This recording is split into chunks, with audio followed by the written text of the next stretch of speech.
Salut tout le monde, ici Tatsushiro et bienvenue dans ce premier épisode de Critique Manga. Et non, pas de face cam dans cette série.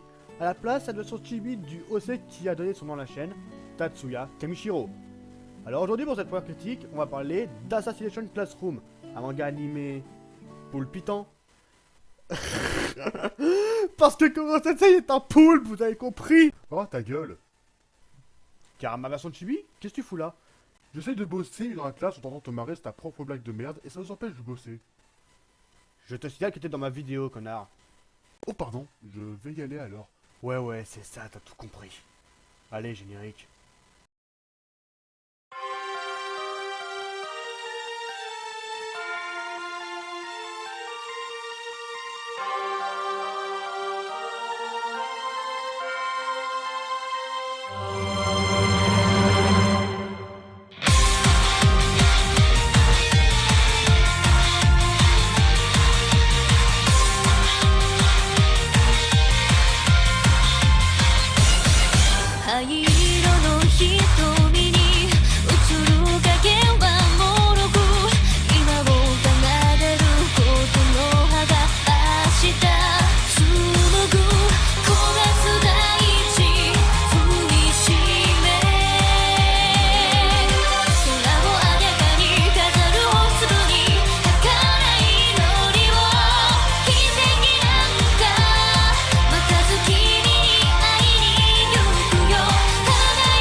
Assassination Classroom est un manga créé par Yusuke Matsui, désolé si j'écorche son nom. Il est composé de 21 tomes publiés entre novembre 2012 et juillet 2016. En 2016, c'est le deuxième manga le plus vendu au Japon, avec 6 887 192 exemplaires. L'anime, lui, sera diffusé du 10 janvier 2015 au 30 juin 2016, pour les deux saisons évidemment. On aurait pu s'arrêter là, mais le cinéma japonais, qui ne manque pas une seule occasion de faire la fameuse technique du CTRL-C, CTRL-V, a réalisé 2 films Assassination Classroom. Honnêtement les gars, je ne les ai pas vus et j'ai aucunement envie de les voir. Rien qu'en voyant les extraits, ça m'a dégoûté comme 99% du cinéma japonais. Non, sans déconner. Et si je vous dis que ça là, c'est Nagisa, est-ce que vous me croyez? Non? Bah heureusement putain. Je préviens, il risque d'y avoir du spoil dans cette vidéo. Donc si vous n'avez pas vu l'animé, je vous conseille de le regarder juste avant. Assassination Classroom débute dans le collège prestigieux de Kunuki-Gaoka, dont le proviseur est un FDP certifié. Effectivement, les classes A, B, C et D dans le bâtiment central, et la classe E dans un vieux bâtiment abandonné dont les mecs ne veulent pas mettre au moins la clim. Et les élèves en question, ils en veulent tellement pas qu'ils sont obligés de bouffer sur place avec des plats qu'ils ont préparés eux-mêmes. En classe, quoi. C'est dans cette même classe E qu'intervient un certain Karasuma, un type du gouvernement japonais qui va dire que les élèves ont jusqu'à mars prochain pour tuer un smiley sur pattes qui va à Mach 20. Ça fait 24 700 km/h. D'abord, ils tentent de le plomber avec leur pistolet et leur M16 Airsoft, mais... peut-on faire plus inutile que ça? Après, ils ont tenté de jouer au kamikaze, mais... Raté! Et ce joyeux bordel va tenter de buter leur prof de toutes les façons possibles et imaginables. Après, c'est normal qu'ils veulent le buter, on leur a promis 10 milliards de yens, ils arrivent à le buter. Avec la conversion en euros, ça fait 80 millions sur 15 000 euros. Moi, pour ce prix-là, je bute qui tu veux, hein. Bon, sauf ma famille, il y a quand même une exception à la règle. Concernant l'animé en lui-même, bon bah déjà, esthétiquement, il est très beau. Il réussit à être sublime que ce soit dans les tons sombres, clairs et colorés. Le scénario, lui, ne tourne jamais en rond. Il n'y a aucune tentative d'assassinat qui se répète. Et c'est un scénario assez simple à comprendre au final. L'humour, lui, fait souvent mouche, notamment avec la scène où Irina se dessine sur les boobs, c'est même pas une blague. Ou le moment où Kama montre à Koro Sensei une photo de lui en train de regarder une revue porno. C'est pas une blague ça non plus. Ce sont que quelques exemples, mais il y en a beaucoup plus. Et c'est le seul animé où je me suis réellement marré. Ensuite, je trouve que l'évolution psychologique est plutôt bien faite. Chaque personnage a sa façon d'évoluer et sa vitesse d'évoluer. C'est ce qui rend chaque personnage assez intéressant au final. Enfin, ceux que le manga met en avant. Alors effectivement, il y a un défaut vis-à-vis de cette série, c'est que certains élèves ne sont pas suffisamment mis en avant. Le premier exemple qui vient en tête, c'est Sumire Hara, qu'on entend quasiment jamais dans l'animé, et si on ne lit pas le manga, on sait juste qu'elle bouffe à vitesse grand V. Bon, sinon, parmi les personnages, on a le casting principal occupé par Nagisa, le type a l'air innocent, mais s'il le veut, il te nique ta race, Karma, le kate qui fait mouiller les fangirls par paquet de 10, et Kaede, comme Nagisa, mais avec les cheveux vert fluo. Parmi les personnages secondaires, on a Kirara Azama, une fille sombre et un peu sadique sur les bords. un peu sadique, mais le problème c'est qu'elle est quasiment jamais mise en avant dans la saison 1. Taiga Ogajima, le pervers de la classe et la grosse victime de la nature.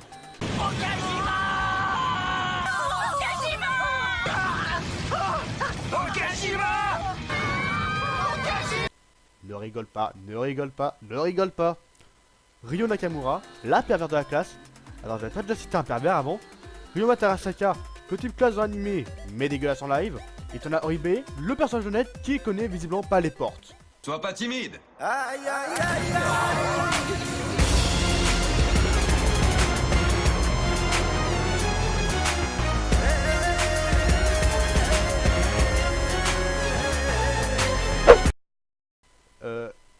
Est-ce que t'as déjà vu au moins quelqu'un ouvrir une porte? Oui. Alors pourquoi t'as bousillé le mur alors qu'il y avait une porte juste là? Pour montrer que je suis plus fort que ce mur. Oh putain, mais tu fais complètement quoi à ce moment-là, mon pauvre Itona? Bon, après les personnages de la classe E, on a ceux des autres classes, notamment la classe A qui...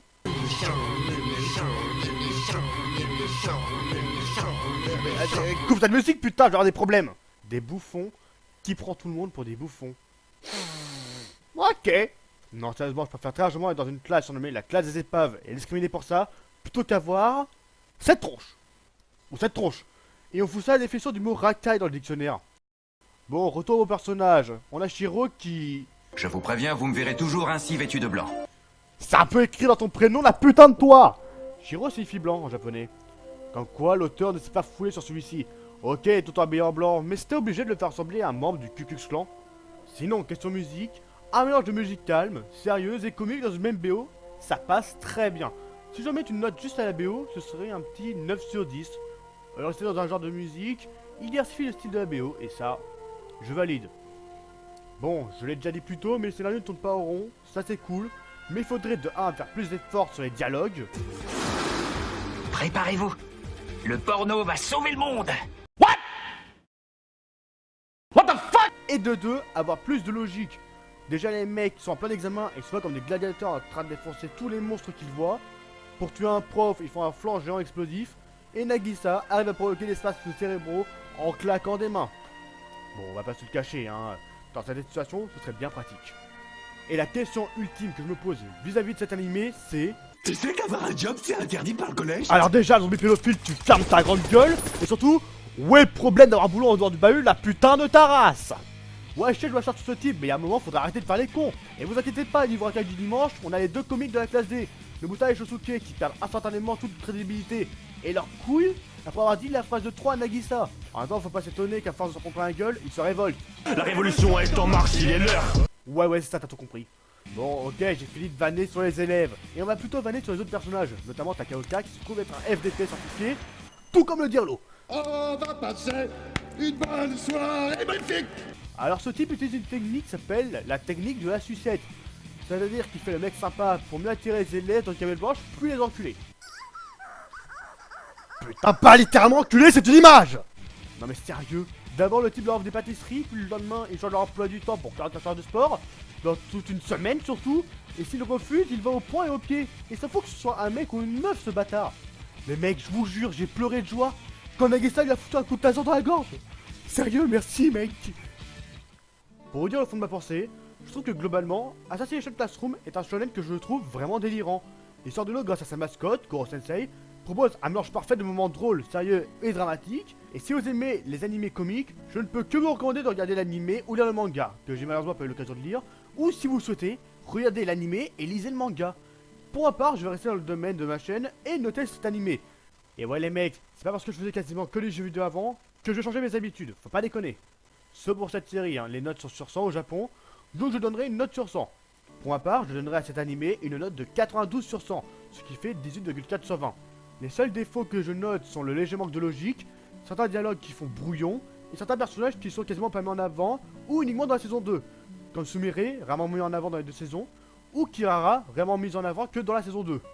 Bref, cette critique est terminée. J'espère qu'elle vous a plu. Bon, en tout cas, j'ai pris énormément de plaisir à écrire, à monter cette vidéo. Si vous avez aimé, n'hésitez pas à laisser un like, à vous abonner si ce n'est pas déjà fait, et surtout à activer les notifications. Ce serait génial pour me soutenir. Et aussi, j'ai un DeviantArt, mais pour l'instant, il n'y a pas grand chose. Mais je vous le mettrai quand même en description. Sur ce, moi je vous laisse, et je vous dis à bientôt pour une nouvelle vidéo. Ciao. Ils ont l'habitude de dire impossible de pas français. Il y a longtemps j'ai trouvé ma raison de vivre. Rien n'est plus beau que de se sentir libre. Même aveuglé par lampe torche de Schmitt, j'entends encore la plus belle mélodie. Ma façon de vivre, et plus je la passe là au crible. Un lion ne meurt jamais, talion.